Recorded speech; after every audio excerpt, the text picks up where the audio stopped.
I'm going to talk a bit about what happens next in a moment, but before I do, I just want to give the table facilitators a chance to quickly sum up some of the points that they heard in this last session, and then I will talk a bit about where we go next, and also about some of the practicalities about how you can how you get and sign for the fee for participating. So I'm going to do it in reverse order from last time. So Kelly is the first person to have the delightful task. I think it's probably best to come down here because the angles for the cameras are also set up for here as well.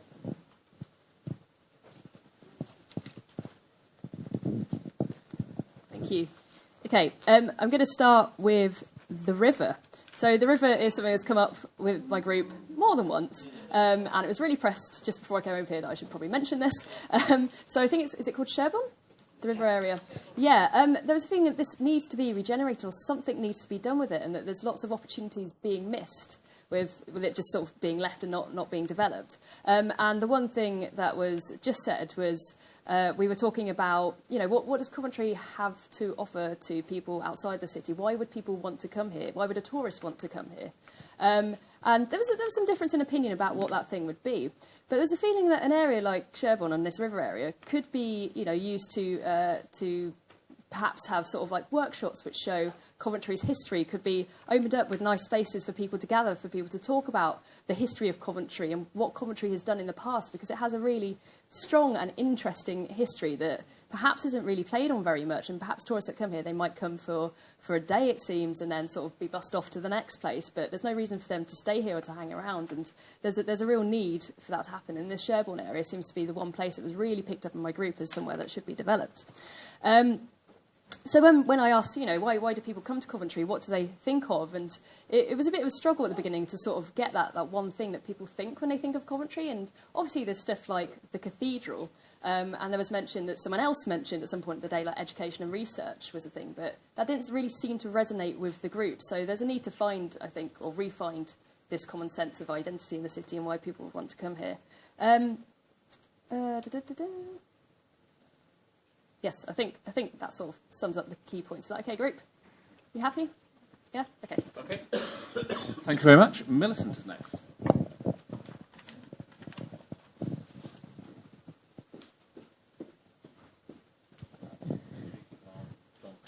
Hello. We talked about Coventry and in the international context. And we agreed around the table that Coventry is very well known internationally, that it has a great cathedral, university and Jaguar, and that the local authority makes no difference to its standing internationally. We also said that we'd like something new and shiny. We weren't quite sure what, but in the city centre that would help to attract tourists and also locals. I think going back to our previous discussion, something spectacular, somebody said, that's sort of new and not just looking back to the history, but also also something that's modern.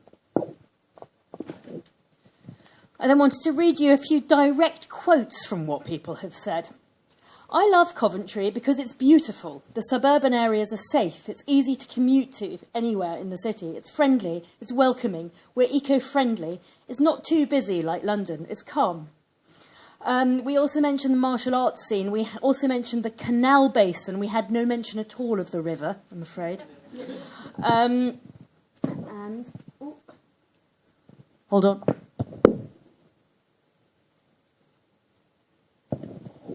We also felt that it ought to be advertised, broadcast more what's going on in Coventry. So people around our table would like to see the local newspaper and also the council website promoting more of the things that are going on. There's a feeling that sometimes people miss the good things about Coventry and they'd like to know more about them. They'd like to have a central place where they can go and find out what's going on and what they can engage in. And they also think that internationally that would help because it would help attract people and tourists to come and visit Coventry.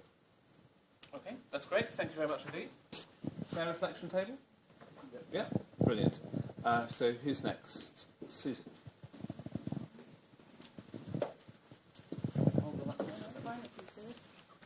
Okay. So, we felt that Coventry was quite well recognised internationally for its peace, its role in peace and reconciliation, but other people said that they felt, certainly maybe among younger people, you could go and they hadn't really heard of Coventry, often had to say, well, I'm from the West Midlands, or rather than from the Midlands, rather than saying from Coventry. But things like Lady Godiva, the Cathedral and Shakespeare were very clearly sort of identified as being from here. Again, Jaguar for a very long time has been identified with here. The sort of nostalgia of a manufacturing past and looking for a sort of new unique selling point. You can't pin yourself on Jaguar Land Rover because you've sort of seen that these things can come and go in the past. But things, really great optimism for the future with developments in genetics and IT and things like that from both universities, particularly Warwick. Mention of the Insomnia Games Festival, which my son nagged me senseless to come to. That was clearly out on social media with a lot of the young people. So I think that things like that is a really good way forward. We'll talk about planning in the city, and we sort of had a discussion about what Coventry style is. So the Coventry style is, and we came up with an idea of something that's futuristic, eco-friendly, and medieval at the same time. So,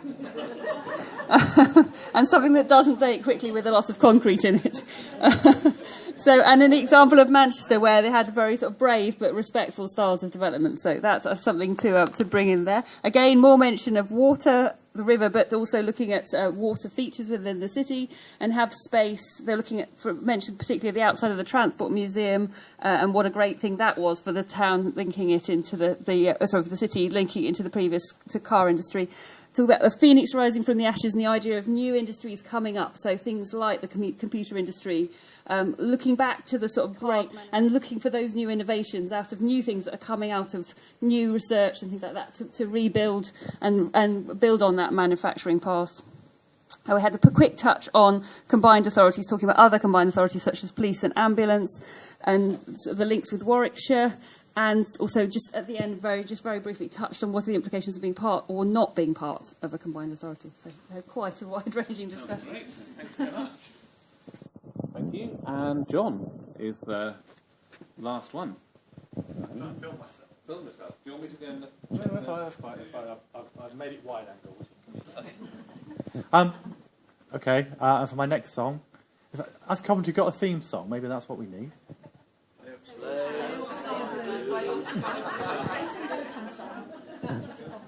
Okay, all right.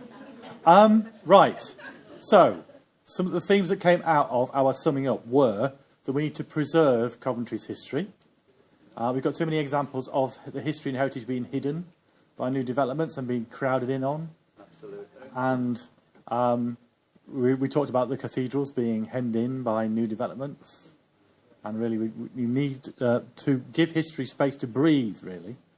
And also, we talked about, at one point, we were talking about how people come to the city and the fact that foreign students come through Birmingham Airport, so they just see Coventry as an appendage of Birmingham. Is that a good thing? It may not be a good thing. And also about when people come to the railway station. And we talked about, one particular person on our table talked about Sheffield, which is a city I know well, and the fact that when you come to Sheffield, you get a really welcoming vista and it takes you through to the city centre. And I pointed out that 10 years ago, it was pretty horrible in the centre of Sheffield, and it was nowhere near like that. So Sheffield has done that in the last 10 years. So these things can be done.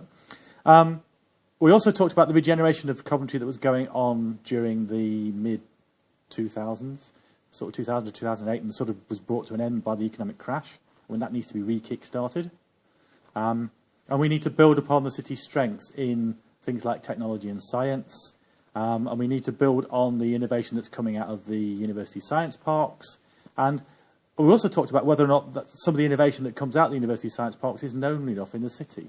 I did a piece of work last year when I talked to some of the businesses in the technology park at the back here. And, they were travelling all over the world, selling their services, but they didn't appear to be known about in the city. One of the suggestions was we need to get a Premiership football club.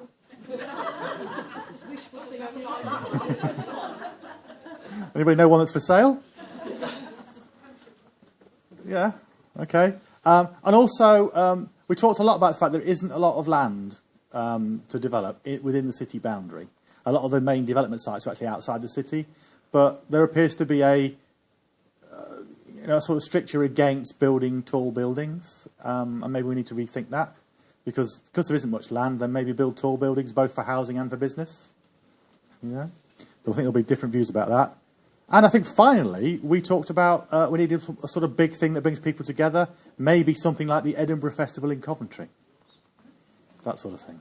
That's great. Thank you very much, John. So you've heard that the conversations at these tables were very different, touched on all sorts of different things, but I think there are several common points. And listening to them and wandering around the tables, you can see that there is definitely a celebration of the diversity in the city, and a desire for more opportunities for that diversity to be shared, and for more understanding around what's going on within the city and what's going on between different communities. I think the thoughts that people came up with about, well, you know, what we really need is somewhere in the city centre that's a kind of place where we can come and you know, involve ourselves in what's happening in the city. I thought to myself, there's a thing called the council house, and that might be somewhere where you can, which can be used for public events and public information. But also there are libraries right out across the city as well. So I think there are plenty of ideas here that can be taken forward. I want to talk a little bit about two things. The first is, what do we do next? So all of the ideas that you've had today and all of the conversations you've had will be written up. Anything that you wrote on Post-it notes and anything that you write on Post-it notes in the next 13 minutes will also be written up, and will be the raw material on which we base a summary report. And as I said at the start, you will see that at exactly the same moment that the council will. So we will write that up with no editorial control. It will be our attempt to get a very fair reflection of what's been talked about, and give the views in a fair proportion in terms of who said what and how they were reflected. We will anonymise it, so we won't say John said this, Jane said that. We'll just identify you by initials or by numbers. But we will also, you know, put all of the raw materials online so that you can see what's what. I'm not going to impose a hard deadline on my team, but I know that it's got to happen soon, because there is a meeting in early October where the council is going to do some more talking about this, and I want that to be a piece of evidence that not only they can use on the day, but also they have time to consider beforehand. In a moment, I'm going to ask Councillor Mayton to say a few words about what's next from the council's perspective. But in terms of the practicalities, Susie is downstairs and has, in a sort of rather in a reenactment of Payday circa 1950, a large pile of brown envelopes which you all need to sign for. And so that is your fee for participation, but I hope you've got a lot more out of it than a participation fee. I hope you found it a very useful and interesting exercise, and also something that the sort of thing that you would want to carry on and that you would want to stay involved with. So if you would want to stay involved in these sorts of conversations, not just about the combined authority, but about any of the strategic issues that Coventry is involved with, let us know. It may not be us who's doing the work, it may not be us who's facilitating the event, but we can at least say these are the people who are interested in being involved in these sorts of events in the future. And thank you again very much for your time and your participation. I want to go on, Kelly. Yeah, so Kelly is the person whose email and phone number you have. There is still time to be vox popped by John, saying what you thought about the event, saying what you thought about the issues, and do feel free to do that in the as we're tidying up. But I'm just going to close by thanking my amazing team, who are amazing as always, and you for coming, and asking Councillor Mayton to just wind up with the council's viewpoint.